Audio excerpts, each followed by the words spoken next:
ನಮಸ್ಕಾರ, ರಿವ್ಯೂ ಚಾನಲ್ಗೆ ಸ್ವಾಗತ. ನಾನು ಸೌಖ್ಯ ಗಾಂವ್ಕರ್. ಸಿದ್ದು ಕೈಗೆ ಸಿಗದ ರಾಗ. ಎದುರು ಬದ್ರೆ ಕುಳಿತರೂ ಕೂಡ CWC ಮೀಟಿಂಗ್ ಎಲ್ಲ ಆಯಿತು. ಹೈಕಮಾಂಡ್ ನಾಯಕರ ಸಮ್ಮುಖದಲ್ಲಿ ಬೇರೆ ಬೇರೆ ನ್ಯಾಷನಲ್ ಇಶ್ಯೂಸು ಚರ್ಚೆ ಆಯಿತು. ಆದರೆ ಸಿದ್ದರಾಮಯ್ಯ ಕೈಗೆ ಸಿಗದ ರಾಹುಲ್ ಗಾಂಧಿ. ಡೆಲ್ಲಿಯಲ್ಲಿ CWC ಹೊತ್ತಲ್ಲಿ ಆಗಿರೋದು ಏನು? ಹಾಗಾದರೆ ರಾಜ್ಯ ರಾಜಕಾರಣಕ್ಕೆ ಸಂಬಂಧಪಟ್ಟಂತೆ ಕಡೆಗೂ ರಾಹುಲ್ ಗಾಂಧಿಯವರ ಮುಂದೆ ಖರ್ಗೆ ಅವರು ಈ ಪ್ರಸ್ತಾಪವನ್ನು ಇಟ್ಟೇ ಬಿಟ್ಟಿದ್ದಾರೆ. ಮತ್ತು ಇಬ್ಬರಿಗೂ ಕೂಡ ಡೆಲ್ಲಿಗೆ ಬರೋದಕ್ಕೆ ಡೇಟ್ ಫಿಕ್ಸ್ ಆಗಿದ್ದು ಈಗ ಮಹತ್ವ ಪಡ್ಕೊಳ್ತಿದೆ. ಡೀಟೇಲ್ಸ್ ಇಡ್ತಾ ಹೋಗ್ತೀವಿ. ಮಿಸ್ ಮಾಡದೆ ನಮ್ಮ ಚಾನಲ್ನ ಸಬ್ಸ್ಕ್ರೈಬ್ ಮಾಡಿ, ನಿಮ್ಮ ಅಭಿಪ್ರಾಯ ಕಮೆಂಟ್ ಮಾಡಿ ತಿಳಿಸಿ. ವೀಕ್ಷಕರೇ, ನಿನ್ನೆಷ್ಟೇ ಈ ಬಗ್ಗೆ ಬ್ರೇಕಿಂಗ್ ನ್ಯೂಸನ್ನು ಕೊಟ್ಟಿದ್ರು ಪ್ರಿಯಾಂಕ್ ಖರ್ಗೆ ಅವರು. ಖರ್ಗೆಯವರೇ ನಿರ್ಧಾರ ಮಾಡ್ತಾರೆ, ಖರ್ಗೆಯವರೇ ಸಂಬಂಧಪಟ್ಟವರನ್ನು ಕರೆದು ಆ ನಿರ್ಧಾರವನ್ನು ಪ್ರಕಟಿಸಲಿದ್ದಾರೆ.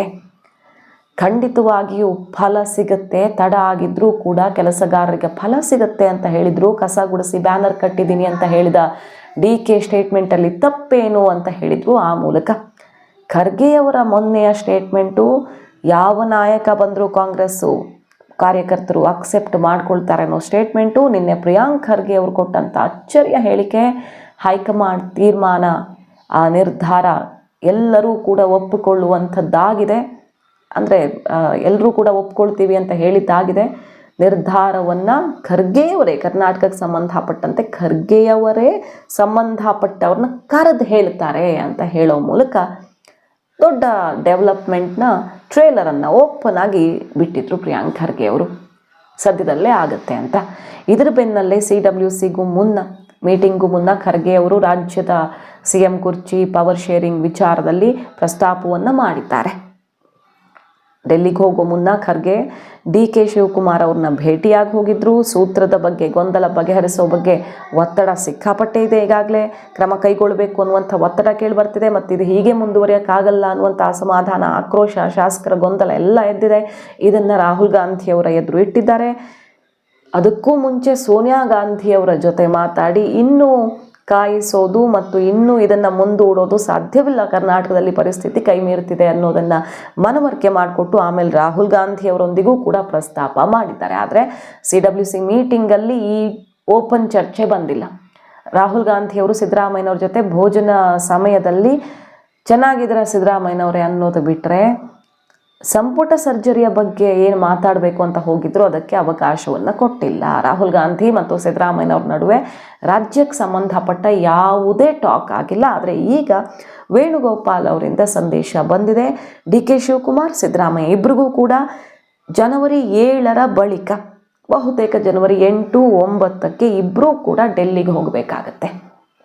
ಸೊ ಅವತ್ತಿಗೆ ರಾಹುಲ್ ಗಾಂಧಿಯವರು 6ನೇ ತಾರೀಕಷ್ಟೊತ್ತಿಗೆ ವಿದೇಶ ಪ್ರವಾಸ, ಮತ್ತೊಂದು ವಿದೇಶ ಪ್ರವಾಸ, ಕಾಂಟ್ರವರ್ಸಿಗಳ ನಡುವೆಯೇ ಮತ್ತೊಂದು ವಿದೇಶ ಪ್ರವಾಸ ಫಿಕ್ಸ್ ಆಗಿದೆ. ರಾಹುಲ್ ಗಾಂಧಿಯವರು ವಿದೇಶಕ್ಕೆ ಹಾರ್ತಾರೆ. 6ನೇ ತಾರೀಕು ಒಳಗಡೆ ಬಂದು ತಲುಪ್ತಾರೆ. ಸೊ 7ನೇ ತಾರೀಕಿನ ನಂತರ 8 ಇಲ್ಲವೇ 9, 2 ದಿನಗಳ ಒಳಗಡೆ ಇಬ್ಬರೂ ಕೂಡ ಡೆಲ್ಲಿಗೆ ಬನ್ನಿ ಹೇಳ್ತೀವಿ ನಾವು. ಮತ್ತೊಂದು ಕರೆ ಬರುತ್ತೆ. ಸೊ ಇನ್ನೊಂದು ವಾರದಲ್ಲಿ ಎಲ್ಲ ಫೈನಲ್ ಅನ್ನುವಂಥ ಸಂದೇಶವನ್ನು ವೇಣುಗೋಪಾಲ್ ಅವರು ಕೊಟ್ಟಿದ್ದಾರೆ.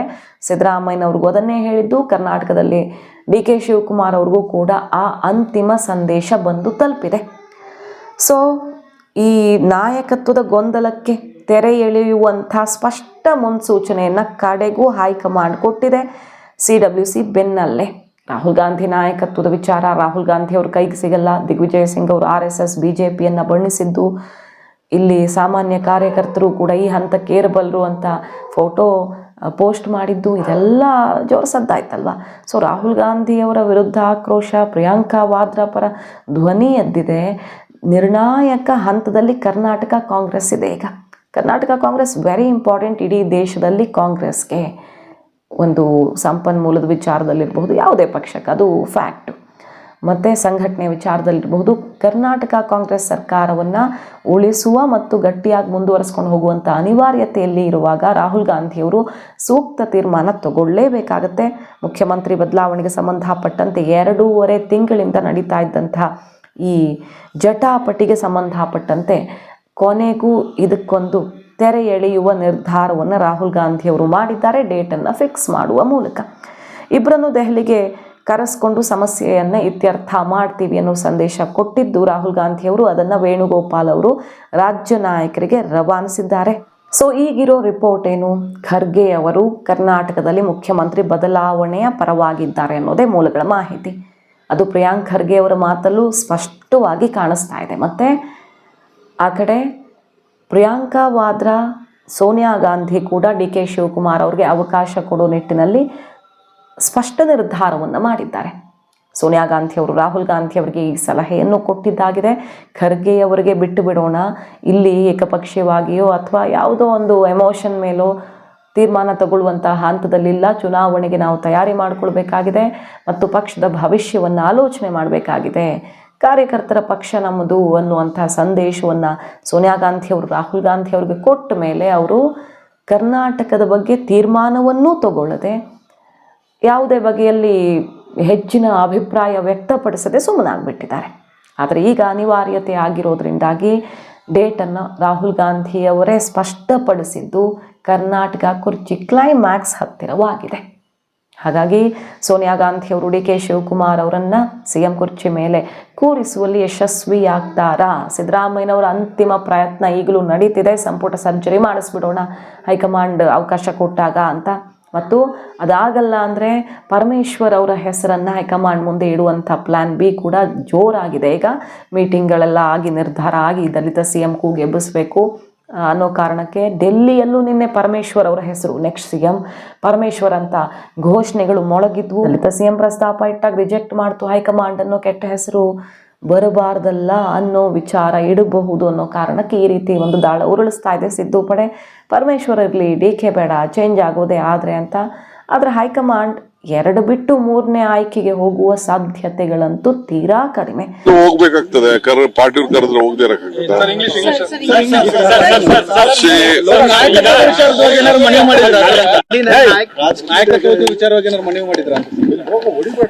ನಾನು ಯಾವ ವಿಚಾರನೂ ಬೇರೆ ವಿಚಾರ ಚರ್ಚೆ ಮಾಡಿದೆ.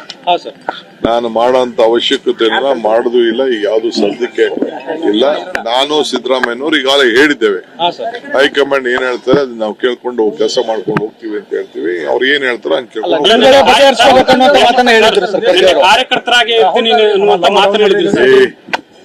ಕಾರ್ಯಕರ್ತ ಅಂದ್ರೆ ನಾವು ಲೈಫ್ ಟೈಮ್ ವರ್ಕರ್. ನಾನು ಯಾವ ಪೋಸ್ಟ್ ಇದ್ರು ನಾನೊಬ್ಬ ವರ್ಕರ್. ಬಾವುಟನೂ ಕಟ್ಟಿದ್ದೀನಿ, ಪಕ್ಷದ ಅಧ್ಯಕ್ಷ ಆದಾಗೂ ಬಾವುಟ ಕಟ್ಟಿದ್ದೀನಿ, ಕಾರ್ಯಕರ್ತ ಆದಾಗೂ ಬಾವುಟ ಕಟ್ಟಿದ್ದೀನಿ, ಪೋಸ್ಟ್ ಅಂಟಿಸಿದ್ದೀನಿ, ಕಸ ಗುಡಿಸಿದ್ದೀನಿ, ಏನೇನ್ ಬೇಕು ಕಾಂಗ್ರೆಸ್ ಪಕ್ಷಕ್ಕೆಲ್ಲ ಮಾಡಿದ್ದೀನಿ. ಸುಮ್ನೆ ಬರೀ ನಾನು ಬಂದಾಗೆಲ್ಲ ಸ್ಟೇಜ್ ಮೇಲೆ ಕೂತ್ಕೊಂಡು ಭಾಷಣ ಮಾಡ್ಕೊಂಡು ಹೋಗೋದು ಆ ಕೆಲಸ ನಾನು ಯಾವತ್ತೂ ಮಾಡ್ಕೊಂಡು ಹೋಗಿದ್ದಲ್ಲ. I am done your work ಮಾಡಿ ಇಲ್ಲಿನ ಸಂಪುಟ ವಿಸ್ತರಣೆಗೆ ಅಥವಾ ರೀಶಫಲ್ಗೆ ಅವರು ಪ್ರಸ್ತಾಪ ಮಾಡಿ ಅವರ ಒಂದು ಅನುಮತಿಯನ್ನ ತರ್ತಾರೆ ಅಂತಕ್ಕಂಥ ವಿಶ್ವಾಸ ಇದೆ. ನನಗ ಸಿಕ್ಕರು ಒಂದೇ. ಸೊ ಎಲ್ಲ ಕುತೂಹಲಕ್ಕೆ ಕ್ಲೈಮ್ಯಾಕ್ಸ್ ಜನವರಿ 8 ಅನ್ನೋದು ಈಗ ಗೊತ್ತಾಗ್ತಿರೋ ವಿಚಾರ. ಮಾಹಿತಿ ಇಷ್ಟ ಆಗಿದ್ರೆ ಮಿಸ್ ಮಾಡಿದ್ರೆ ನಮ್ಮ ಚಾನಲ್ನ ಸಬ್ಸ್ಕ್ರೈಬ್ ಮಾಡಿ, ನಿಮ್ಮ ಅಭಿಪ್ರಾಯ ಕಮೆಂಟ್ ಮಾಡಿ ತಿಳಿಸಿ. Thank you.